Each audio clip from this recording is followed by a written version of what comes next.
Hi friends, ನಿಮ್ಮೆಲ್ಲರಿಗೂ ಕೂಡ ನಿಮ್ಮದೇ ಆಗಿರ್ತಕ್ಕಂಥ ಯೂಟ್ಯೂಬ್ ಚಾನಲ್ ಸ್ಟಡಿ ವಿತ್ ಪರಶುರಾಮ್ಗೆ ಸ್ವಾಗತ ಅಂತ ಹೇಳ್ತಾ 8ನೇ ತರಗತಿ ಕೋರ್ ವಿಷಯ ವಿಜ್ಞಾನದಲ್ಲಿ ದ್ವಿತೀಯ ಸಂಕಲನಾತ್ಮಕ ಪರೀಕ್ಷೆ SA2 ಮಾರ್ಚ್ 2026ಕ್ಕಾಗಿ DSCRTಯಿಂದ ಬ್ಲೂ ಪ್ರಿಂಟ್ ಆಗಿರ್ಬೋದು, ಕ್ವಶನ್ ಪೇಪರು ಮತ್ತು ಕೀ ಆನ್ಸರ್ ಎಲ್ಲವನ್ನೂ ಕೂಡ ರಿಲೀಸ್ ಮಾಡಿದ್ದಾರೆ. ಸೊ ನಾನು ಕೂಡ ನಿಮಗೆ ಈ ವಿಡಿಯೋದಲ್ಲಿ ಅದನ್ನು ಕಂಪ್ಲೀಟಾಗಿ ತೋರಿಸಲಿಕ್ಕೆ ಪ್ರಯತ್ನವನ್ನು ಪಡ್ತೀನಿ. ವಿಡಿಯೋನ ಲೈಕ್, ಶೇರ್ ಮತ್ತು ಸಬ್ಸ್ಕ್ರೈಬ್ ಮಾಡೋದನ್ನು ಮಾತ್ರ ಮರೆಯದಿರಿ.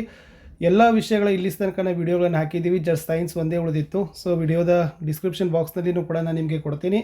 ನೆಕ್ಸ್ಟ್ ನಿಮಗೆ ಸ್ಕೋರಿಂಗ್ ಪ್ಯಾಕೇಜ್ ವಿಡಿಯೋಗಳು ಬರ್ತಾ ಇದ್ದಾವೆ. ಸೊ ಖಂಡಿತವಾಗಿ ನೋಡಿ, ಎಕ್ಸಾಮಲ್ಲಿ ಬರ್ತಕ್ಕಂಥ ಪ್ರಶ್ನೆಗಳನ್ನೇ ನಾನು ನಿಮಗೆ ಫೋಕಸನ್ನು ಮಾಡಿಸ್ತೀನಿ. ವಿಡಿಯೋನ ಲೈಕ್, ಶೇರ್ ಮತ್ತು ಸಬ್ಸ್ಕ್ರೈಬ್ ಮಾಡೋದನ್ನು ಮಾತ್ರ ಮರೆಯದಿರಿ ಅಂತ ಹೇಳ್ತಾ ಈ ಪ್ರಶ್ನೆ ಪತ್ರಿಕೆಯನ್ನು ನೋಡ್ಕೊಂಡು ಬರುವ. ಫಸ್ಟ್ ಬ್ಲೂ ಪ್ರಿಂಟ್ ನೋಡಿ. ಬೆಳೆಯ ಉತ್ಪಾದನೆ ಮತ್ತು ನಿರ್ವಹಣೆಗೆ 3 ಅಂಕ, ಸೂಕ್ಷ್ಮ ಜೀವಿಗಳು ಮಿತ್ರ ಮತ್ತು ಶತ್ರುಗೆ 4 ಅಂಕ, ಕಲ್ಲಿದ್ದಲು ಮತ್ತು ಪೆಟ್ರೋಲಿಯಂಗೆ 5 ಅಂಕ, ದಹನ ಮತ್ತು ಜ್ವಾಲೆಗೆ 5 ಅಂಕ, ಬಲ ಮತ್ತು ಒತ್ತಡಕ್ಕೆ 4 ಅಂಕ, ಘರ್ಷಣೆ 4 ಅಂಕ, ಸಸ್ಯ ಮತ್ತು ಪ್ರಾಣಿಗಳ ಸಂರಕ್ಷಣೆ 4 ಅಂಕ, ಜೀವಿಗಳ ಸಂತಾನೋತ್ಪತ್ತಿ 4 ಅಂಕ, ಹರಿಹರೆಯಕ್ಕೆ ಪ್ರವೇಶಕ್ಕೆ 3 ಅಂಕ, ಶಬ್ದಕ್ಕೆ 3 ಅಂಕ, ವಿದ್ಯುತ್ ಪ್ರವಾಹದ ರಾಸಾಯನಿಕ ಪರಿಣಾಮಗಳು ಪಾಠಕ್ಕೆ 5 ಅಂಕ, ಕೆಲವು ನೈಸರ್ಗಿಕ ವಿದ್ಯಮಾನಗಳು ಪಾಠಕ್ಕೆ 2 ಅಂಕ, ಲಾಸ್ಟ್ ಬೆಳಕು ಪಾಠಿಗೆ 4 ಅಂಕ ಕೊಟ್ಟಿದ್ದಾರೆ. ಹಾಗಾದರೆ ಕಂಪ್ಲೀಟ್ ಆಗಿರ್ತಕ್ಕಂಥ ಪ್ರಶ್ನೆ ಪತ್ರಿಕೆ ನೋಡೋಣ. ಇದೇ ಥರನಾಗಿರ್ತಕ್ಕಂಥವ್ರು ಇನ್ನಷ್ಟು ನಿಮಗೆ ಪ್ರಾಕ್ಟೀಸ್ ಮಾಡಲಿಕ್ಕೆ ಕೊಡ್ತೀವಿ, ಅದನ್ನು ಕೂಡ ತಾವುಗಳು ರೆಫರ್ ಮಾಡಿ.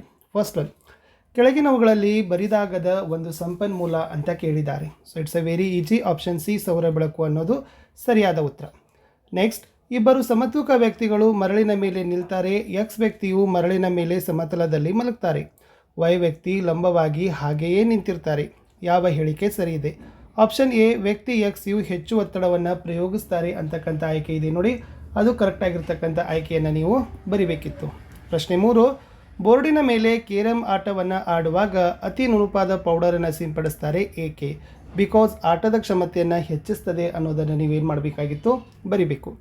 4ನೇ ಪ್ರಶ್ನೆ, ಮರುಭೂಮೀಕರಣಕ್ಕೆ ಮುಖ್ಯ ಕಾರಣ ಏನು ಅಂತ ಕೇಳಿದ್ದಾರೆ. ಆಪ್ಷನ್ ಎ, ದನಕರುಗಳಿಂದ ಅತಿಯಾಗಿ ಹುಲ್ಲನ್ನು ಮೇಯಿಸುವುದು ಅನ್ನೋದು ಸರಿ ಇದೆ.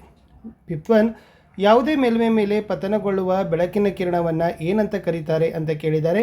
ಸೊ ಪತನ ಕಿರಣ ಅಂತ ಕರೀತಾರೆ. ಸೊ ಪತನ ಕಿರಣ is the exactly right answer.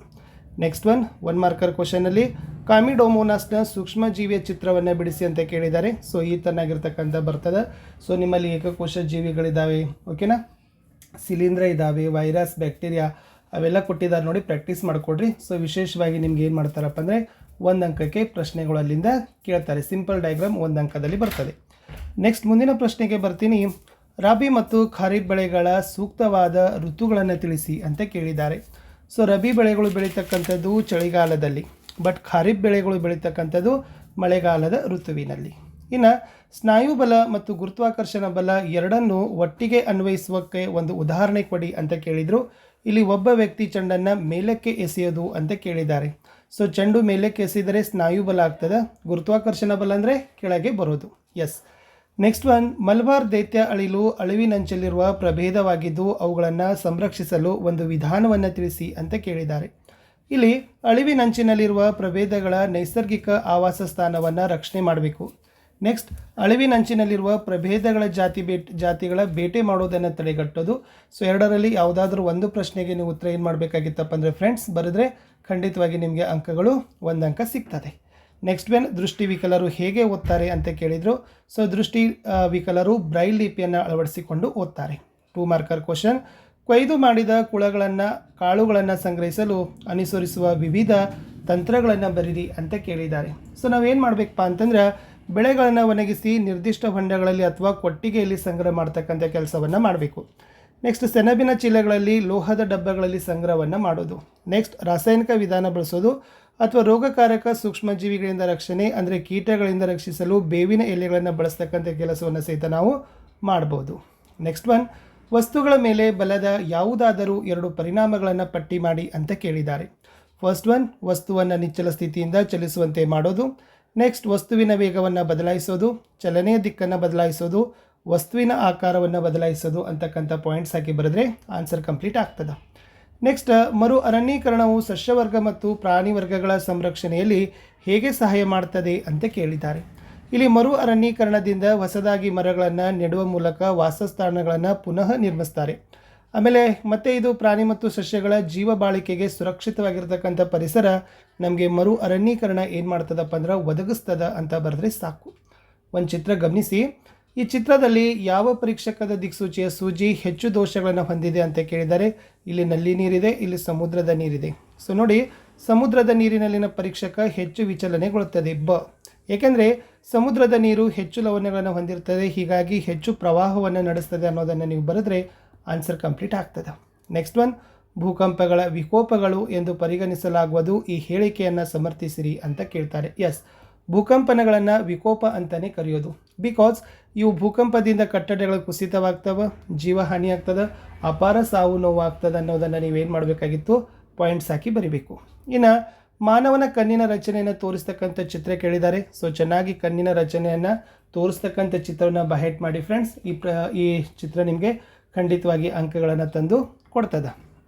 Next, ಆಹಾರ ಸಂರಕ್ಷಣೆಯ 3 ವಿಧಾನಗಳನ್ನು ಸಂಕ್ಷಿಪ್ತವಾಗಿ ವಿವರಿಸಿರಂತಕ್ಕಂಥದ್ದು 3 ಅಂಕದ 5 ಪ್ರಶ್ನೆ ಬರ್ತವೆ. ಸೊ ಇದು ಪಾಶ್ಚರೀಕರಣ ಅಂತ ಗೊತ್ತಿದೆ.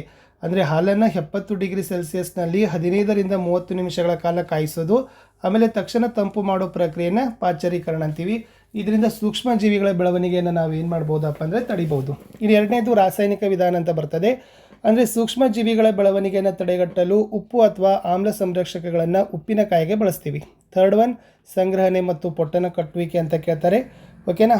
ನೆಕ್ಸ್ಟ್ ಬರೋದು ಏನಪ್ಪ ಅಂತಂದರೆ ಎಣ್ಣೆ ಮತ್ತು ವಿನೆಗರ್ನಿಂದ ಸಂರಕ್ಷಣೆಯನ್ನು ಮಾಡೋದು. ಇಲ್ಲಿ ನಾನು 4 ಕೊಟ್ಟಿದ್ದೀನಿ, ಎಣ್ಣೆ 3ಅನ್ನು ನೀವು ಬರೋದು ಏನು ಮಾಡಬೇಕು, ಎಕ್ಸ್ಪ್ಲನೇಷನ್ ಮಾಡಬೇಕು. 3 ಅಂಕಕ್ಕೆ ಇದೆ. ಮುಂದಿನ ಪ್ರಶ್ನೆ, ಘರ್ಷಣೆ ಒಂದು ವರವೂ ಹೌದು, ವಿವರಿಸಿರಿ ಅಂತ ಕೇಳಿದ್ದಾರೆ. ಹೌದು, ಘರ್ಷಣೆ ಸುಲಭವಾಗಿ ಚಲಿಸಲು, 2 ವಸ್ತುಗಳ ಬಂಧಿಸಲು, ವಸ್ತುಗಳನ್ನು ಚಲಿಸದೇ ಇರಲು, ವಸ್ತುಗಳ ಚಲನೆಯ ವೇಗವನ್ನು ನಿಯಂತ್ರಿಸಲು, ನಾವು ನಡೆದಾಡಲು, ನೆಲದ ಮೇಲೆ ಸ್ಥಿರವಾಗಿ ನಿಲ್ಲಲು ಘರ್ಷಣೆ ಬೇಕೇ ಬೇಕು. ಆಮೇಲೆ ನಮ್ಮ ಪಾದಗಳು ಮತ್ತು ನೆಲದ ನಡುವಿನ ಘರ್ಷಣೆ ಸಹಾಯ ಮಾಡ್ತದೆ. ನಾವು ಪೆನ್ ಬಳಸಿ ಬರೆಯುವಾಗ ಅವುಗಳ ತುದಿ ಮತ್ತು ಹಾಳೆಗಳ ನಡುವಿನ ಘರ್ಷಣೆ ಕಾರಣವಾಗಿದೆ. ಬೆಂಕಿ ಕಡ್ಡಿ ಬೆಂಕಿ ಪೆಟ್ಟಿಗೆ ಮೇಲೆ ಗೀಚಿದಾಗ ಘರ್ಷಣೆಯಿಂದ ಬೆಂಕಿ ಹೊತ್ತಿಕೊಳ್ಳುತ್ತದೆ ಅನ್ನೋದನ್ನು ನೀವು ಬರಿಬೋದು. ನೆಕ್ಸ್ಟ್ ಒನ್, ಅಪಘರ್ಷಕ ತೈಲಗಳ 2 ಉಪಯೋಗ ಬರಲಿಕ್ಕೆ ಕೇಳಿದರು. ಇದನ್ನು ಘರ್ಷಣೆಯನ್ನು ಕಡಿಮೆ ಮಾಡಲಿಕ್ಕೆ ಬಳಸ್ತೀವಿ, ಅಧಿಕ ಬಿಸಿಯಾಗೋದನ್ನು ತಡೆಯಲಿಕ್ಕೆ ಬಳಸ್ತೀವಿ, ನಯವಾದ ಸ್ಥಿರವಾದ ವಸ್ತುಗಳ ತೆಗೆಯುವಿಕೆಯನ್ನು ಸಾಧಿಸಲು ಬಳಸ್ತೀವಿ, ಉತ್ತಮವಾದ ಮೇಲ್ಮೈ ಸಾಧಿಸಲು ಅಪಘರ್ಷಕ ತೈಲಗಳನ್ನು ಬಳಸ್ತೀವಿ ಅನ್ನೋದನ್ನು ಎನಿ 2 ಪಾಯಿಂಟ್ಸನ್ನು ನೀವು ಬರಿಬೇಕಿತ್ತು. ನೆಕ್ಸ್ಟ್ ಒನ್, ಪ್ಲಾಸ್ಟಿಕ್ ತಟ್ಟೆಯನ್ನು ಸ್ಟೀಲ್ ಚಮಚದಿಂದ ಒಂದು ನಿರ್ವಾತ ಕೊಠಡಿಯಲ್ಲಿ ಬಡಿಯಲಾಗುವುದು. ನೀಡಿರುವ ಹೇಳಿಕೆಯಲ್ಲಿ ಯಾವ ವಸ್ತು ಕಂಪಿಸ್ತದೆ, ಸ್ಟೀಲ್ ತಟ್ಟೆ ಮತ್ತು ಸ್ಟೀಲ್ ಚಮಚ. ಶಬ್ದವನ್ನು ಕೇಳ್ತೀರಾ ಅಂತ ಕೇಳಿದ್ದಾರೆ. ಇಲ್ಲ, ಏಕೆಂದರೆ ಈ ಶಬ್ದ ನಮಗೆ ಕೇಳೋದಿಲ್ಲ. ಶಬ್ದ ನಿರ್ವಾತದಲ್ಲಿ ಪ್ರಸಾರವಾಗಲಿಕ್ಕೆ ಸಾಧ್ಯವಿಲ್ಲದ ಕಾರಣ ಅಥವಾ ಶಬ್ದ ಪ್ರಸಾರವಾಗಲು ವಸ್ತು ಮಾಧ್ಯಮದ ಅಗತ್ಯವಿದೆ ಅನ್ನೋದನ್ನು ಪಾಯಿಂಟ್ ನೀವು ಹಾಕಬೇಕು. ಇನ್ನು 20ನೇ ಪ್ರಶ್ನೆ, ನೀರಿನ ಮೂಲಕ ವಿದ್ಯುತ್ ಪ್ರವಹಿಸೋದನ್ನು ತೋರಿಸ್ತಕ್ಕಂಥ ಚಿತ್ರ ಬರೀಬೇಕು. ಈ ಚಿತ್ರವನ್ನು ನೀಟಾಗಿ ತರೆದು ಇಲ್ಲಿ ಕಾರ್ಬನ್ ದಂಡ ಅಂತ ಇದ್ದಾವೆ ನೋಡಿ. ಸೊ ಇವೆರಡು ಕಾರ್ಬನ್ ದಂಡ ಇದ್ದಾವೆ, ಇವುಗಳನ್ನು ಗುರುತಿಸಬೇಕು. ನೆಕ್ಸ್ಟ್, ಲೋಹದ ಟೊಪ್ಪಿಗೆ ಅಂತ ಕೇಳಿದ್ದಾರೆ. ಸೊ ಅದ್ರ ಮೇಲೆ ಕ್ಯಾಪ್ ಇದಾವಲ್ಲ, ಅವುಗಳನ್ನು ಮೆಟಲ್ ಕ್ಯಾಪ್ಗಳನ್ನು ಗುರುತಿಸಿದರೆ 3 ಮಾರ್ಕರ್ ಕೊಡ್ತಾರೆ. ಮುಂದಿನ ಪ್ರಶ್ನೆ, ದಿಗಿಲುಗೊಳಿಸುವ ಚಲನಚಿತ್ರವನ್ನು ನೋಡುವಾಗ ಹದಿಹರೆಯದವರು ಭಯಭೀತರಾಗ್ತಾರೆ. ಹಾಗಾದರೆ ಹೃದಯದ ಬಡಿತವನ್ನು ಹೆಚ್ಚಿಸುವ ಹಾರ್ಮೋನು ಯಾವುದು? ಅಡ್ರಿನಲಿನ್. ಈ ಹಾರ್ಮೋನು ಸ್ರವಿಕೆಗೆ ಕಾರಣವಾಗಿರುವ ಗ್ರಂಥಿ ಅಡ್ರಿನಲ್ ಗ್ರಂಥಿ. ತುರ್ತು ಪರಿಸ್ಥಿತಿಯಲ್ಲಿ ಇನ್ಸುಲಿನ್ ಉತ್ಪತ್ತಿ ಆಗ್ತದೆ ಏಕೆ ಅಂತ ಕೇಳಿದರು. ಸೊ ಇಲ್ಲ, ಬಿಕಾಸ್ ಗ್ಲೂಕೋಸ್ ಸಂಗ್ರಹಿಸಲು ಇನ್ಸುಲಿನ್ ಕಾರಣವಾಗಿದೆ. ತುರ್ತು ಪರಿಸ್ಥಿತಿ ಎದುರಿಸಲು ಶಕ್ತಿಯನ್ನು ನೀಡಲು ಗ್ಲೂಕೋಸನ್ನು ವಿಭಜಿಸಲಾಗ್ತದೆ ಅಂತಕ್ಕಂಥ ಪಾಯಿಂಟ್ಸ್ ಹಾಕಿ ಬರೆದ್ರೆ ಆನ್ಸರ್ ಕಂಪ್ಲೀಟ್ ಆಗ್ತದೆ. 4 ಮಾರ್ಕರ್ ಕ್ವಶನ್, ಪ್ರಕೃತಿಯಲ್ಲಿ ಪೆಟ್ರೋಲಿಯಮನ್ನು ಹೇಗೆ ರೂಪುಗೊಳ್ಳುತ್ತದೆ ಅಂತ ಕೇಳಿದರೆ ವೆರಿ ಮೋಸ್ಟ್ ಇಂಪಾರ್ಟೆಂಟ್ ಪ್ರಶ್ನೆ. ಸಮುದ್ರದಲ್ಲಿ ವಾಸಿಸುವ ಜೀವಿಗಳಿಂದ ಪೆಟ್ರೋಲಿಯಂ ಉಂಟಾಗಿದೆ. ಈ ಜೀವಿಗಳು ಸತ್ತಾಗ ಅವುಗಳ ದೇಹಗಳು ಸಮುದ್ರದ ತಳವನ್ನು ಸೇರ್ತದೆ ಮತ್ತು ಮರಳು ಹಾಗೂ ಜೇಡಿಮಣ್ಣಿನ ಪದರುಗಳಿಂದ ಆವರಿಸಲ್ಪಟ್ಟಿದೆ. ಮಿಲಿಯನ್ ಗಟ್ಟಲೆ ವರ್ಷಗಳ ಅವಧಿಯಲ್ಲಿ ಸತ್ತ ಜೀವಿಗಳನ್ನು ಈ ಪೆಟ್ರೋಲಿಯಂ ಮತ್ತು ನೈಸರ್ಗಿಕ ಅನಿಲವಾಗಿ ಪರಿವರ್ತಿಸ್ತದೆ ಅನ್ನೋದನ್ನು ನೀವೇನು ಮಾಡ್ಬೋದು, ಬರಿಬೋದು. ಇನ್ನು ಲಾಸ್ಟ್ ಇತ್ತು, ಮಾನವನ ಗಂಡು ಸಂತಾನೋತ್ಪತ್ತಿ ವ್ಯೂಹದ ರಚನೆ ಚಿತ್ರವನ್ನು ಬರೀಬೇಕು. ವೀರ್ಯ ಉತ್ಪಾದನೆಗೆ ಕಾರಣವಾಗುವ ಭಾಗ ಮತ್ತು ವೀರ್ಯನಾಳವನ್ನು ಗುರುತಿಸಬೇಕು. ಓಕೆನಾ. ಸೊ ಈ ತನ್ನಾಗಿರ್ತಕ್ಕಂಥ ನೀವೇನು ಬರೀಬೇಕು, ವೃಷಣಗಳಿದ್ದಾವೆ, ಇದು ವೀರ್ಯನಾಳ ಇದೆ. ಆಮೇಲೆ ವೃಷಣ, ಶೀಷ್ಣ, ವೀರ್ಯನಾಳವನ್ನು ನೀವು ಆರಾಮಾಗಿ ಗುರುತಿಸಿ ಅಂಕಗಳನ್ನು ನಿಮಗೆ ಕೊಡ್ತಾರೆ. ಲಾಸ್ಟ್ ಒನ್ 5 ಮಾರ್ಕರ್ ಪ್ರಶ್ನೆ. ಗಾಜಿನ ಚಿಮಣಿ, ಮೇಣದ ಬತ್ತಿ, ಮರದ ಹಲಗೆ, ಗಾಜಿನ ತಟ್ಟೆ ನೀಡಿರುವ ಈ ವಸ್ತುಗಳನ್ನು ಬಳಸಿ ವಸ್ತುಗಳನ್ನು ದಹಿಸಲು ಆಕ್ಸಿಜನ್ ಅವಶ್ಯಕ ಎಂದು ತೋರಿಸುವ ಒಂದು ಚಟುವಟಿಕೆಯನ್ನು ಬರೀರಿ ಅಂತ ಕೇಳಿದರೆ ಆಲ್ರೆಡಿ ಇದು ಮೋಸ್ಟ್ ಇಂಪಾರ್ಟೆಂಟ್ ಆಗಿರ್ತಕ್ಕಂಥ ಪ್ರಶ್ನೆ ಇದೆ. ಏನು ಮಾಡಬೇಕು, ಉರಿತಕ್ಕಂಥ ಮೇಣದ ಬತ್ತಿಯನ್ನು ಮೇಜಿನ ಮೇಲೆ ಅಂಟಿಸಿ ಮೇಣದ ಬತ್ತಿಯ ಎರಡೂ ಬದಿಯು ಒಂದೊಂದು ಚಿಕ್ಕದ ಮರದ ತುಂಡಿನ ಮೇಲೆ ಇಟ್ಟು ಒಂದು ಗಾಜಿನ ಚಿಮಣಿಯನ್ನು ಮೇಣದ ಬತ್ತಿಯ ಮೇಲೆ ಬೋರಲು ಹಾಕಬೇಕು. ಮೇಣದ ಬತ್ತಿ ಸರಾಗವಾಗಿ ಉರಿತದೆ, ಏಕೆಂದರೆ ಗಾಳಿ ಕೆಳಗಿನಿಂದ ಪ್ರವೇಶವನ್ನು ಮಾಡ್ತದೆ. ಆದರೆ ಮರದ ತುಂಡುಗಳನ್ನು ತೆಗೆದಾಗ ಕೆಳಗಿನಿಂದ ಗಾಳಿಯ ಪ್ರವೇಶ ನಿಂತು ಹೋಗಿ ಜ್ವಾಲೆ ಮಿನುಗುತ್ತದೆ ಮತ್ತು ಹೊಗೆ ಉಂಟು ಮಾಡ್ತದೆ. ಥರ್ಡ್ ಏನಪ್ಪ ಅಂದ್ರೆ, ಚಿಮಣಿಯ ಮೇಲೆ ಗಾಜಿನ ತಟ್ಟೆಯನ್ನು ಇಟ್ಟಾಗ ಜ್ವಾಲೆ ನಂದಿ ಹೋಗ್ತದೆ. ಏಕೆಂದರೆ ತೀರ್ಮಾನ ಬರೀಬೇಕು, ಈ ಪ್ರಯೋಗದ ಮೂಲಕ ವಸ್ತುಗಳು ಉರಿಯಲು ಆಕ್ಸಿಜನ್ ಅವಶ್ಯಕ ಅನ್ನೋದನ್ನು ನಾವೇನು ಮಾಡ್ಬೋದು, ತಿಳಿಬಹುದು ಅಂತ ಕೇಳಿದ್ದಾರೆ. ಮುಂದಿನ ಪ್ರಶ್ನೆ, ಗಾಳಿ ಒಂದು ಆದರ್ಶ ಇಂಧನವೇ? ಸೂಕ್ತ ಉದಾಹರಣೆಯೊಂದಿಗೆ ಸಮರ್ಥಿಸಿರಿ ಅಂತ ಕೇಳಿದ್ದಾರೆ. ಸೊ ಗಾಳಿಯನ್ನು ನಾವು ಆದರ್ಶ ಇಂಧನ ಅನ್ನೋದಿಲ್ಲ, ಏಕೆಂದರೆ ಅದು ಸ್ವತಃ ಸುಡೋದಿಲ್ಲ, ಬಟ್ ಉರಿಲಿಕ್ಕೆ ಮಾತ್ರ ಸಹಾಯ ಮಾಡ್ತದೆ ಅನ್ನೋದನ್ನು ನೀವು ಬರೀಬೇಕು. ಇಷ್ಟು ಸೈನ್ಸ್ನ ಕ್ವಶನ್ ಪೇಪರ್ ಇತ್ತು. ಸಿಗ್ತೀನಿ ಹೊಸ ವಿಡಿಯೋದಲ್ಲಿ. ಬಾಯ್.